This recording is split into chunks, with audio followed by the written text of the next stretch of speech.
Atención que el gobierno nacional anunció la intervención de Metrocali a través de Ley 550 o de insolvencia económica. Violencia política no cede en el Cauca. Amenazan a candidatos en el municipio de La Sierra.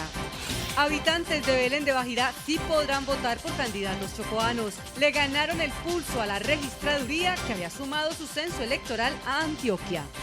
En deportes, el Torneo de las Américas y la entrevista de Jaime Orlando Dinas. En cultura, Violeta González y su zona VIP con noticias del Teatro de Títeres, musicales y Museo del Deporte. Este es Telepacífico Noticias con Judy Duque y Angélica Donés. Muy buenas noches, les damos la más cordial bienvenida a nuestra emisión nocturna para hoy lunes festivo. Aquí está el desarrollo de las noticias. La violencia política no cede en el departamento del Cauca, esta vez en el municipio de La Sierra, donde candidatos a la alcaldía y al consejo han recibido panfletos amenazantes en las últimas horas. Camilo Fajardo, buenas noches. ¿Cuál es la situación? Adelante. Compañeras en estudio, televidentes, muy buenas noches. Los saludo desde la vereda La Cuchilla, en la parte alta, en el municipio de La Sierra. Hasta aquí llegaron desconocidos en la noche de ayer y pintaron estos letreros alusivos a un grupo armado. Además, dejaron unos panfletos en los que intimidan a dos candidatos a la alcaldía local y al consejo municipal.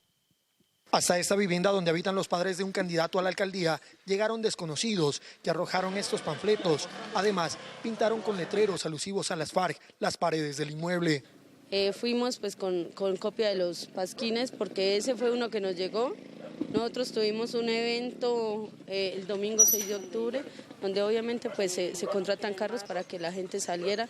A los conductores también fueron amenazados con otro pasquín. Son dos candidatos a la alcaldía y dos aspirantes al consejo municipal los que recibieron mensajes intimidantes donde les exigen retirarse de la contienda electoral.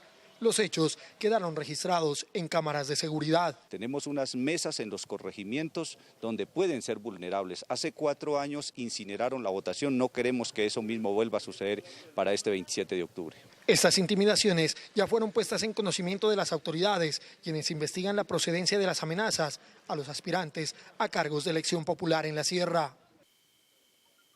La comunidad se está preparando para evitar que las urnas nuevamente sean quemadas, como ocurrió hace 4 años en las elecciones locales. Esta es la información desde la vereda La Cuchilla, municipio de La Sierra. Camilo Fajardo, Telepacífico Noticias, más cerca de la región. Camilo, muchísimas gracias. Y nos trasladamos ahora al departamento del Chocó, donde la comunidad de Belén de Bajirá ganó el pulso político y jurídico en el que medía fuerzas con la Registraduría Nacional del Estado Civil. Finalmente, sus habitantes podrán votar por candidatos chocuanos y no antioqueños. Nuestro corresponsal Cristian Cuesta tiene más información al respecto. Cristian, muy buenas noches, adelante. Buenas noches, nuevamente el Chocó le gana el pulso en esta oportunidad por Belén de Bajirá al departamento de Antioquia. Ante las protestas en Belén de Bajirá y el pronunciamiento de la Procuraduría, el registrador nacional revisó la decisión, lo que deja en firme una vez más que Bajirá es del Chocó. Que por cierto lo hizo dentro del marco legal, dentro del proceso constitucional. Blanquicet, Macondo, Nuevo Oriente y Belén de Bajirá han sido y seguirán siendo territorios chocuanos. Días antes en Bogotá el alcalde de Río Sucio también había hecho una defensa por este territorio para que los votos se contabilizaran para el Chocó. Muchas personas inscribieron sus cédulas para votar por candidatos del Chocó. Muchas personas pusieron su nombre a consideración para aspirar al consejo del municipio de Río Sucio. En la información hasta ahora desde Quibdó, soy Cristian Cuesta para Telepacífico Noticias, más cerca de la región. Cristian, gracias. Mucha atención que el Ministerio de Transporte anunció la intervención de Metrocali, la sociedad del municipio de Cali que opera el sistema de transporte masivo de la capital vallecaucana. Eso significa que, amparada en la Ley 550, el Gobierno Nacional declara la insolvencia económica de la entidad que deberá entrar en un proceso de reestructuración para su salvamento o liquidación. Están unos operadores con unos altos niveles de endeudamiento. El alcalde de Cali les regaló, óigase bien la cifra, más o menos cada año 150.000 millones de pesos que representan 10 años, 1.3 billones de pesos que representan en el tiempo de la concesión hasta el año 2040, 4.3 billones de pesos. Si eso no logran estructurar, si todo el mundo colocarse sin intereses en los niveles de pago de Metrocali, obviamente viene la liquidación. Por su parte, Metrocali anunció a través de un comunicado que se acoge a la ley de reorganización empresarial para garantizar la prestación del servicio. Casi 7.000 personas murieron en el 2018 como consecuencia de accidentes de tránsito. Las cifras suelen dispararse en los puentes festivos cuando las personas viajan por carretera en busca de lugares de descanso. Son muchos los actores involucrados en los siniestros viales y muchos los factores que concurren. Lo primero que todos los actores de la vía deben considerar es que los vehículos representan un alto riesgo y que por tanto conducir demanda gran atención, cuidado y responsabilidad. El problema de inseguridad vial en nuestro país es muy grave. Tenemos más de 6.800 muertos al año como consecuencia de choques y atropellos. 1.800 de estos tienen que ver con vehículos livianos. Es decir, pues uno de cada tres choques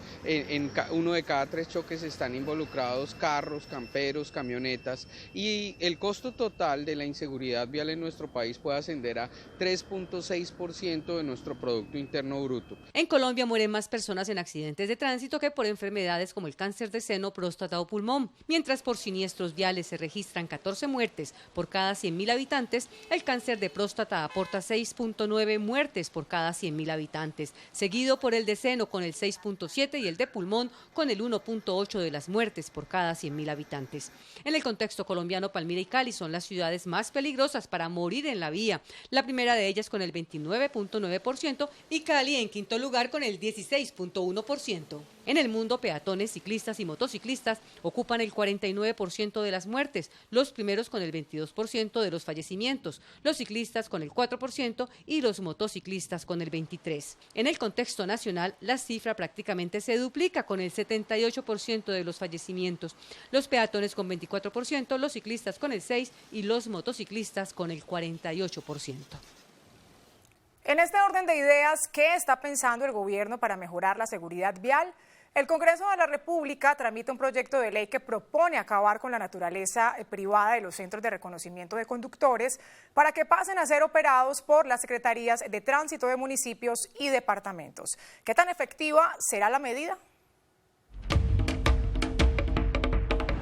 Son 4 los centros de apoyo de carácter privado que dejarían de existir. Los organismos de apoyo, centros de enseñanza de automovilismo, centros de diagnóstico automotor, centros integrales de atención y centros de reconocimiento, estamos hoy manifestándole al gobierno nacional, pero más que al gobierno, al Congreso de la República, a la Comisión Sexta, porque han radicado un proyecto donde prácticamente lesionan los intereses de las empresas nuestras. El trámite del proyecto genera pánico por el cierre de estos centros y la responsabilidad, aseguran ellos, es del Estado, que dejó de controlar. Ya son casi 30 años, más de 30 años de estar funcionando como centros de enseñanza y hoy podemos decir que por eso ha crecido tanto los centros de enseñanza, porque es una institución que puede dar fe de que capacita y obviamente la superintendencia tiene que hacer mucho más controles para poder sancionar a todo aquel que no haga la tarea.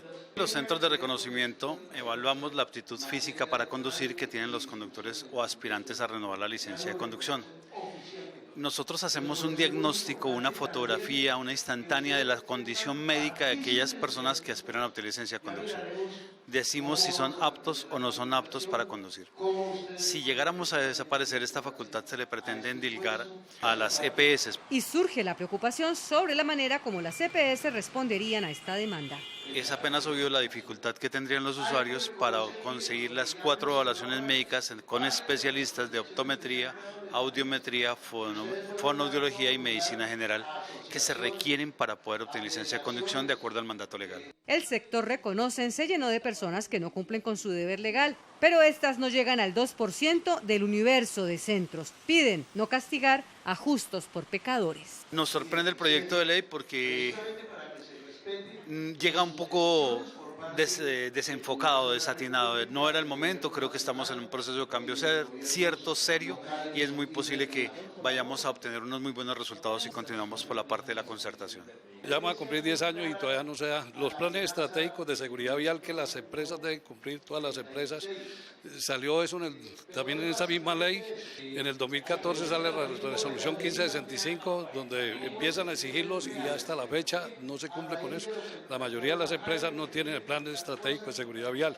Es decir, que en nuestro país lo que falta es cultura. Entre los 4 grupos suman 20.000 empleos directos y 40.000 indirectos, los que se perderían si el gobierno traslada estas actividades, aseguran a las secretarías de tránsito de los municipios y departamentos en todo el país. ¿Qué tan eficaz en el mejoramiento de la seguridad vial resultará esta medida? Ana Montaño se lo preguntó a los conductores, quienes dividieron sus opiniones. Algunos creen que es justo y necesario el cambio, en tanto otros piensan que no es una buena decisión. Pues yo creo que sí. ¿Por qué?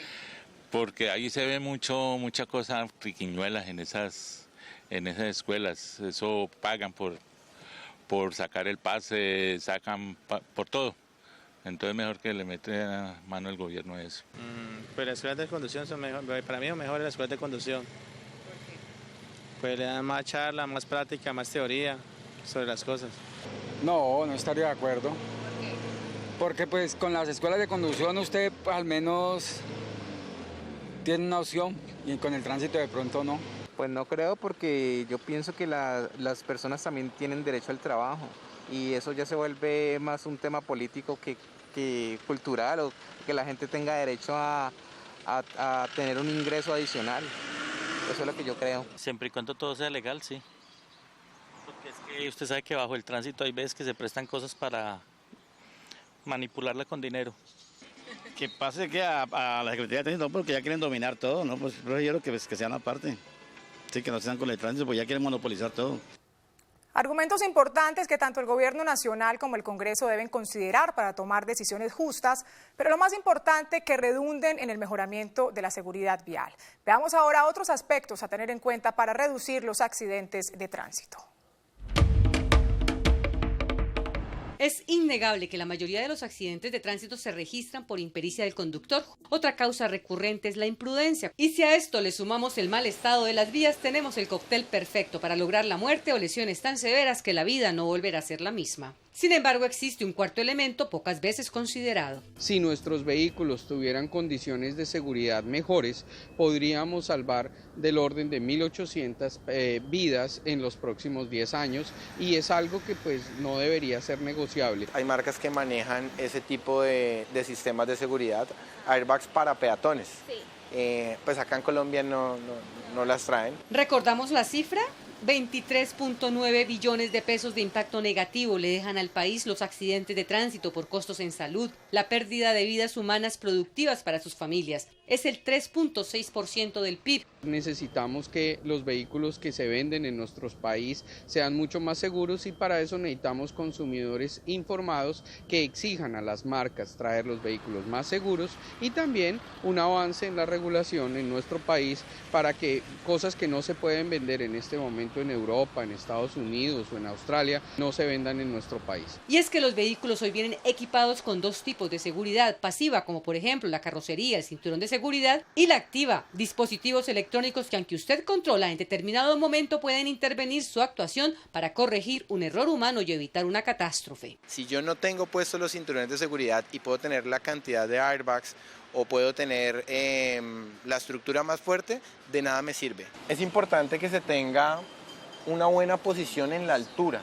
Nuestros vehículos cuentan con regulación de altura, porque depende la altura de la persona. El cinturón no debe quedar ni muy arriba, sino que quede apenas a la altura del cuello. El filo del apoyacabezas vaya a la altura de la cabeza, al filo de la cabeza. No puede ir ni muy abajo ni muy arriba. Eso es una posición correcta para la conducción. Si yo estiro mis muñecas y las muñecas quedan en la posición recta, quedan sobre el timón, es una posición correcta. Los brazos van semiflexionados. ¿Por qué no puedo ir muy pegado o muy alejado? Porque en una colisión el airbag tiene unos milisegundos en el momento en que estalle. Si yo estoy muy cerca, podría inclusive, en vez de protegerme, causarme daño.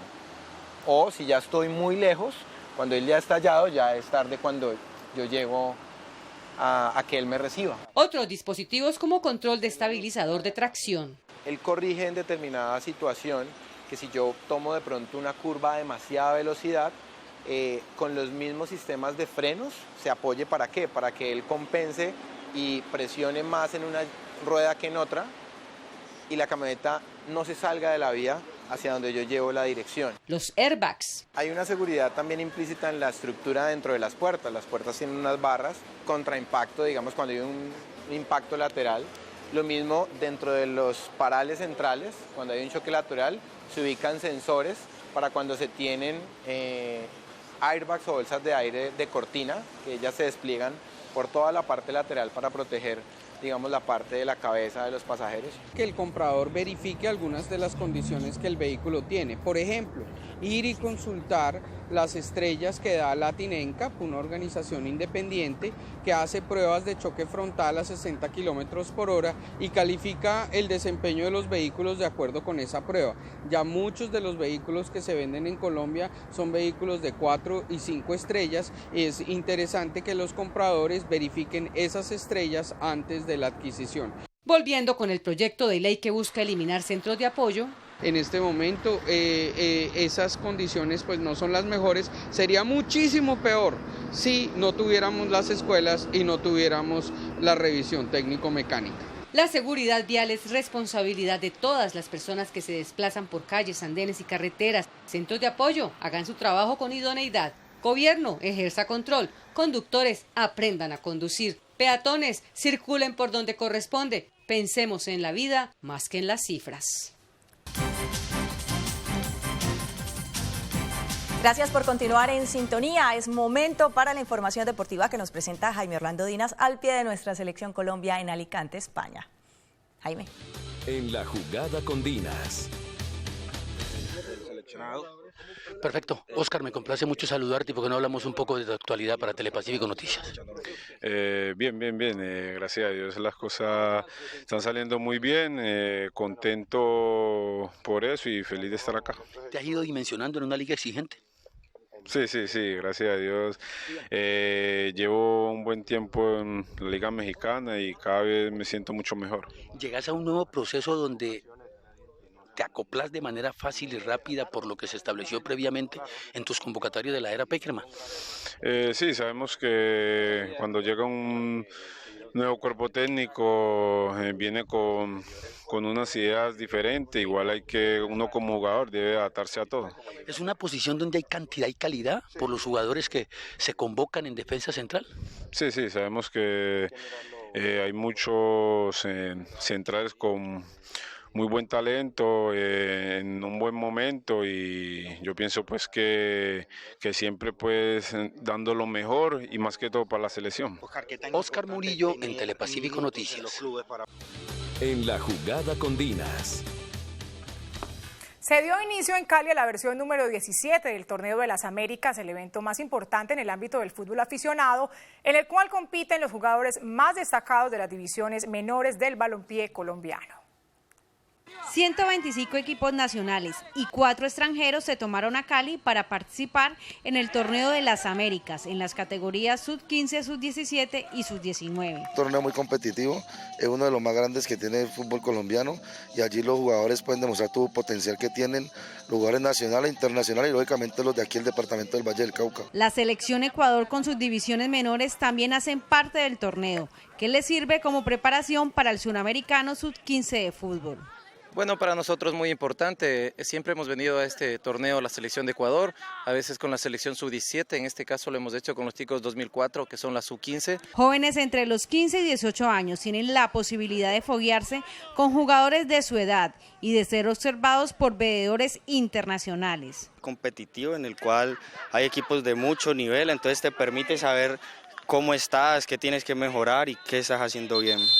Luego de 333 partidos, la final de este evento en sus 3 categorías se llevará a cabo el próximo sábado 19 de octubre en el Estadio Cacique de Jamundí. Es hora de conectar con Violeta González y su zona VIP con las noticias destacadas de la cultura y el entretenimiento. Violeta, muy buenas noches.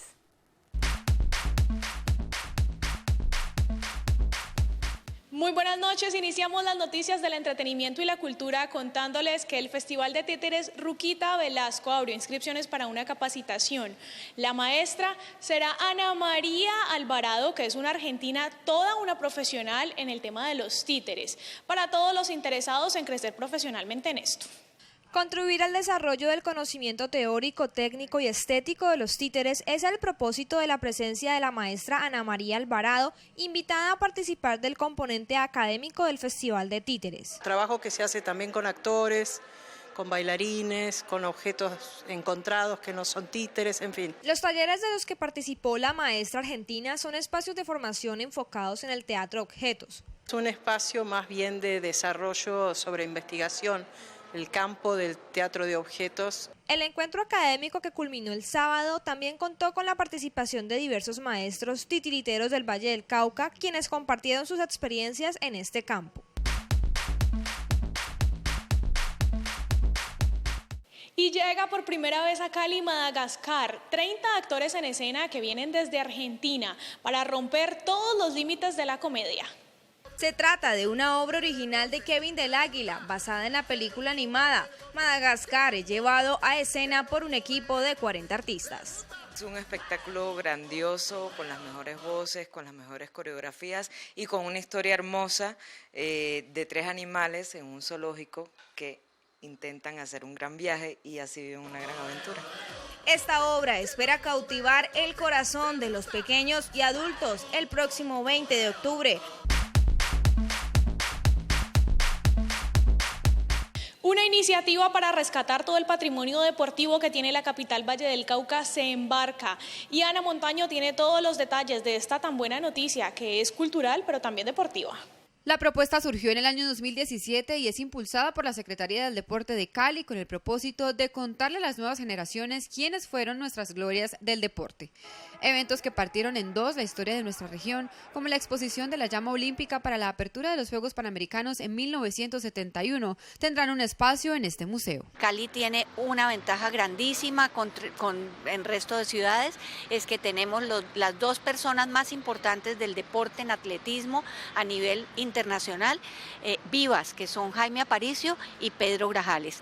Ellos, de hecho, ya esto será un testimonio maravilloso, están activos, están aportando al museo lo que ellos quieren aportar, lo que pueden aportar. Este museo también contará con un espacio para destacar eventos importantes como lo fueron los Panamericanos realizados en Cali en el año 1971 y los Juegos Mundiales en el año 2013, que marcaron la historia deportiva de la capital vallecaucana. Tenemos algunas cosas de los Juegos Panamericanos, unos libros muy hermosos que se editaron. La gente seguramente cuando ya estemos en el estadio, que será en noviembre, pues va a empezar a llegar a contarnos cosas, a decir yo tengo tal cosa. Entre los artículos emblemáticos que serán exhibidos en el museo se encuentran los zapatos de Jaime Aparicio, donaciones de Pedro Grajales, algunos recortes de prensa y por supuesto el cubrimiento de los Juegos Mundiales que realizó Telepacífico. Buenas noches, hasta aquí toda la información de la cultura y el entretenimiento. Continúen en estudio de Telepacífico Noticias. Violeta, gracias. Nosotros nos despedimos y les deseamos un feliz comienzo de semana. Así es, gracias por su compañía. Les invitamos a quedarse con las buenas noticias del Valle del Cauca y con la programación de nuestro sistema de medios audiovisuales Telepacífico. Feliz noche.